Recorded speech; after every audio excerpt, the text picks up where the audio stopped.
হজরত জি ইউনুস সাহেব বয়ান করছেন। আর মেওয়াতির আছে বড় বড় পাগ আর লাঠি বেঁধে বসে থাকে, জান্নাতের বর্ণনা করছে, ইও মিলেগা ও মিলেগা হে মিলেগা জান্নাত মে এ মিলেগা। তার মধ্যে একটা বুড়া মানুষ সাদা সিধে উঠে বলছে জান্নাত মে হুক্কা মিলেগা।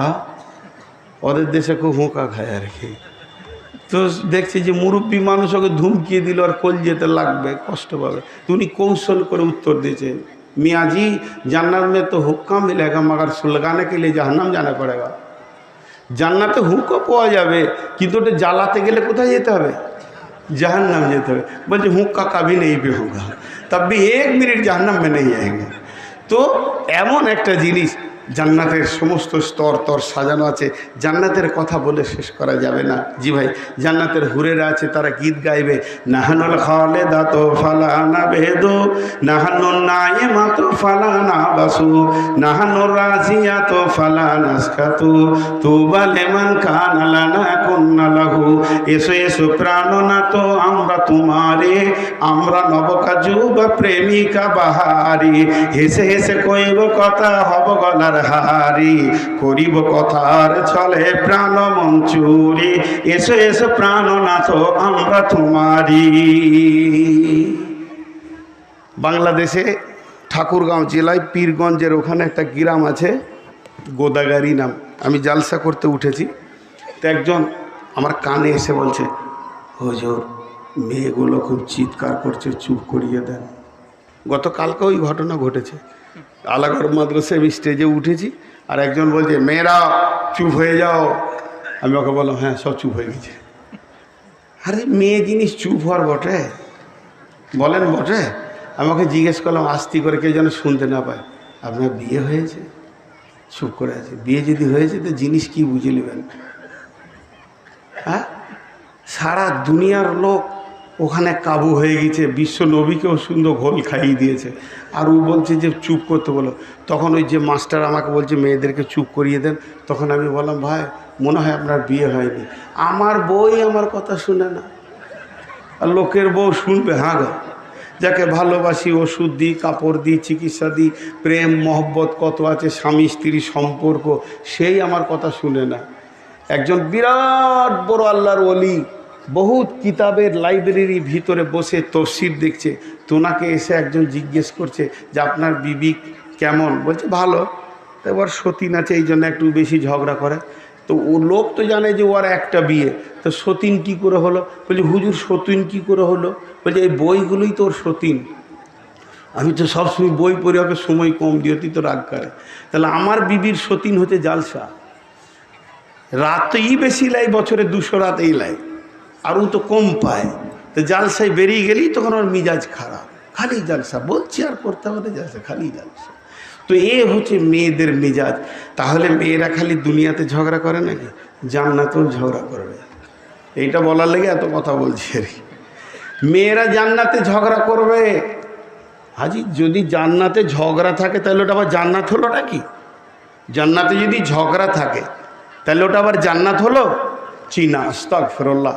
ঝগড়া শব্দটা আপনাদেরকে একটু কৌতূহল দেওয়ার জন্য বললাম, মানে শেখানো কথোপকথন হবে মেয়েদের। কেন বলেন তো? আমি আপনাদের গ্রামে কি করতে এসছি বলেন? বাড়ি থেকে কি করতে এসছি? আমার বিবি কি জানে? স্বামী গেছে জালসা করতে, আর যদি একটা বউ নিয়ে যায় এখন গাড়ি করে বিয়ে করে, আমার বিবি খুশি হবে? তার সব মন মিজাজ খারাপ হয়ে যাবে। তো জান্নাতের হুরেদের ব্যাপারে লম্বা তফসির আছে। প্রতি রমজান মাসে জান্নাতকে সাজানো হয়। হুরেরা তখন একদম পাগল উন্মাদ হয়ে যায়, রবকে ডেকে বলে রব্বি আমাদের স্বামী কারা হবে? বিশ্বের রোজাদারদেরকে দেখানো হয়, তারা বড় প্রতীক্ষায় রয়েছে যে কবে কিয়ামত হবে, স্বামীদেরকে আমরা পাবো, তার পাশাপাশি স্ত্রীর ভূমিকা যা আছে আমরা চালিয়ে যাব। কিন্তু বন্ধুরে, আমরা যখন জান্নাতে যাব আমাদের সঙ্গে দুনিয়ার আল্লাহ ওয়ালি মেয়েগুলো জান্নাতে যাবে। তখন হুরেরা এদের দিকে মোটা মোটা চোখ করে তাকাবে, তোরাকে বুঝলেন? এবার কথা শুরু হয়ে গেল, বলে আমরা কে জানিস না, আমরা পৃথিবীর আল্লাহর গোলাম বান্দি, আমরা তাই আল্লাহ তার জান্নাতে দিয়েছে। এরা তখন জান্নাতে যাবে। মেয়েরা তিনটে জিনিস নিয়ে ঝগড়া করে। কি কি নিয়ে করে এটা আমি বলবো না, তার মধ্যে একটা হচ্ছে রূপ চেহারা নিয়ে ঝগড়া করে। তখন জান্নাতের হুরেরা বলবে আমরা ভালো, দুনিয়ার মেয়েরা বলবে আমরা ভালো, তোরা ভালো না, আমরা ভালো, আমরা ভালো, আমরা ভালো। আমার রব ওই দিন আনন্দের ফায়সালা টানবেন। আমার রব বলবেন, ও জান্নাতের হুরেরা, তোমরা যে নিজেদেরকে ভালো বলছো তার দাবিটা আমাকে কোষটা দাও।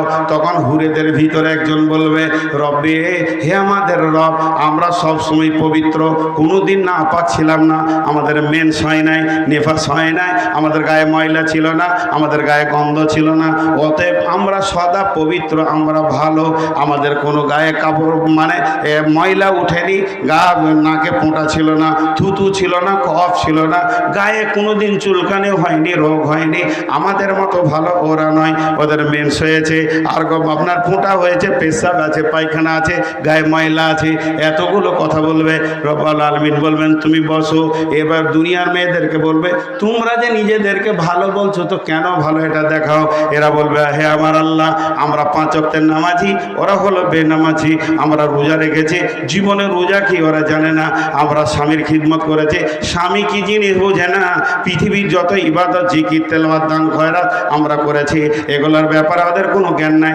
ও আমাদের রব, সর্বোপরি পৃথিবীর বুকে তোমার গোলামদেরকে পেটে একটা একটা করে দুনিয়াতে এনেছি, আমরা আমাদের বুকে দুধ খাইয়েছি, শুধু তোমার গোলামদেরকে নয়, তোমার আলেমদেরকে, হাফেজদেরকে, কারিকে, মুফতিকে, মুহাদ্দিসকে, যত পৃথিবীতে এসেছে এই পর্যন্ত শেষ নয়, সমস্ত নবী আমাদের পেটে হয়েছে আদম ছাড়া, এবং এই পর্যন্ত শেষ নয়, সমস্ত নবী তো দূরের কথা, ইমামুল আম্বিয়া আমাদের পেটে হয়েছে, আমাদের দুধ পান করেছে, অতএব ওদের থেকে আমরা ভালো।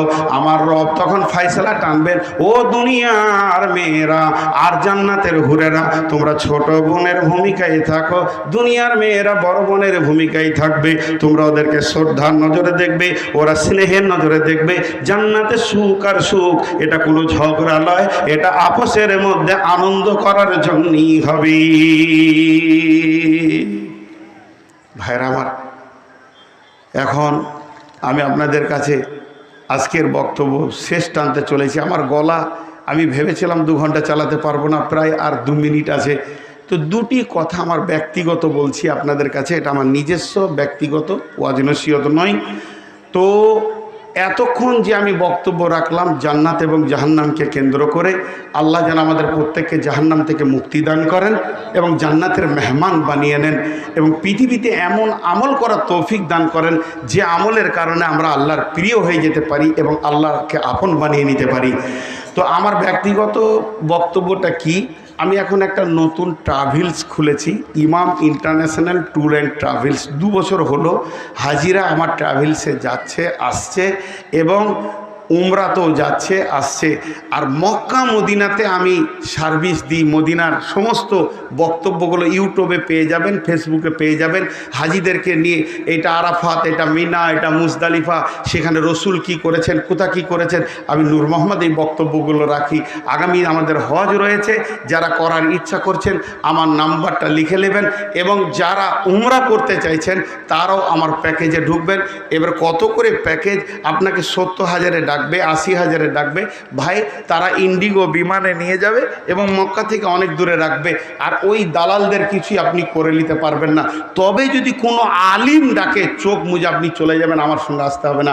আলিমরা কোনো দিন বেঈমান করতে পারবে না, মক্কার মাটিতে আপনার সঙ্গে দালালি করতে পারবে না। যদি কোনো আলিম ডাকে, মুফতি ডাকে, তো চলে যাবেন, আমাকে জিজ্ঞেস করবেন না। আর আমার সঙ্গে ওখানকার বক্তব্য ইতিহাস যদি শুনতে চান তাহলে যাবেন। আমাদের প্যাকেজ কিন্তু 90,000 থেকে শুরু, 1,30,000 পর্যন্ত আছে। যেমন টাকা তেমনি সার্ভিস হবে, সেই রকম প্লেন হবে, সেরকম হোটেল হবে, বিধায় আপনাদেরকে আমি দাওয়াত দিলাম। আর আমার নাম্বারটা বলছি, খাওয়াচ্ছি দেখছি জায়গাটা খুব ছোট আর মিনিট কুড়ি বললে হাফ না আমি পারবো না, অন্য কাউকে দিতে হবে। আমি তো কলবার টেনে দিয়েছি, ইতি টেনে দিয়েছি, না হয় না, নতুন করে তৈরি করবো পারবো না। তো অতএব আমি আপনাদের কাছে যেটা বলছি সেটা একটু ধ্যানের সঙ্গে শুনবেন। আমার সঙ্গে গেলে এর একটা পর্যায় আছে, কারণ এর একটা সামঞ্জস্যতা টানতে হবে, এর একটা সময় আছে। কারণ যদি আপনি বলেন যে আমি অল্প পয়সা দিয়ে বেশি সার্ভিস নেবো, হবে না। তো সেই ইতিহাসগুলো আমি আপনার সঙ্গে থেকে বলবো ইনশাআল্লাহ। এই মর্মে আমি আপনাদের কাছে কথা দিচ্ছি। আর আপনারা আমার নাম্বারটা লিখে নেন 97 33 22 33 01, 97 33 22 33 01, 97 75 36 23 47। এই দুটো আমার অফিসিয়াল নম্বর, 97 75 36 23 47। এখন একটা কথা আপনাদের কাছে বলি, বক্তব্য যারা রাখে তারা বুঝে। আজকে আমার 20 দিন পর্যন্ত বক্তব্য হয়ে গেল, এখন আমার সামনে 150 দিন আছে। আমি যদি একটা লিমিটেশনে না থাকি তো বাঁচতে পারবো না। আমার 480 সুগার নিয়ে আপনাদের সামনে বকছি, 480 সুগার রিপোর্ট আমার সঙ্গেই থাকে গাড়িতে। বিধায় আমাকে খবরদার 2.5 ঘন্টা 3 ঘন্টা ভাববেন না, 1.5 ঘন্টার ঊর্ধ্বে যদি কেউ ভাবেন সে আমাকে নিয়েন না, আমি মানা করে দিচ্ছি, আমাকে নিয়েন না। এখন আপনারা কেউ উঠবেন না আল্লাহর ওয়াস্তে। আমি নূর মোহাম্মদ আপনাদের ছোট ভাই কিংবা বড় ভাই, উঠতে মানা করছি, উঠবেন না। কতক্ষণ উঠবেন না? 15টা মিনিট উঠবেন না। কেন উঠবেন না? কারণ যারা খাওয়াচ্ছে এরা মেজমান, মেজমানকেও আপনাকে সুযোগ দিতে হবে যাতে করে সে কষ্ট না পায়। মেহমান খাবে, মেজমান খাবে। আর পৃথিবীর বুকে একটাই জাতি আছে মুসলিম, যারা মানুষকে খাইয়ে আনন্দ পায়। পায় কি পায় না? সাহাবীদের জামানায় ছিল, আজও আছে। ঘরে খাবার না থাকে তো বিবিকে বলবে, দেখ খাইয়ে দে, আমরা মুড়ি খেয়ে থেকে যাব। এটা অন্য জাতি বলবে না। অধায় খাওয়ানোর জন্যে এই ছেলেগুলো, যুবকগুলো অক্লান্তিক মেহনত করে আজ আপনাদের সামনে কিছু ব্যবস্থা করেছে। না খেয়ে যাবেন না, 15-20টা মিনিট আপনারা বসে যান। আপনাদের সভাপতি সাহেব হয়তো ছোটোখাটো আমার কথাগুলো কি হয়েছে না হয়েছে, বা উনি কিছু খাওয়ার আদব আপনাদেরকে বলে দেবে, তারপরে দোয়া করে দেবেন ইনশাআল্লাহ। আল্লাহ যেন আমাদের সকলকে শোনা এবং বলার থেকে বেশি করে বুঝার ও আমল করার তৌফিক দান করুন, আল্লাহু আমিন। হাতগুলো ধরছি, একজনও উঠবেন না, হাতগুলো ধরছি।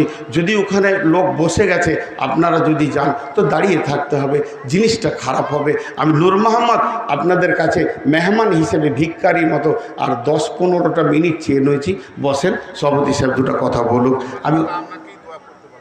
আমি থাকি, আমি দোয়া পরে করছি, আপনি দুটো কথা বলেন। খুব খুব ক্লান্ত হয়ে গেছি, 2 ঘন্টার মধ্যে পারি না।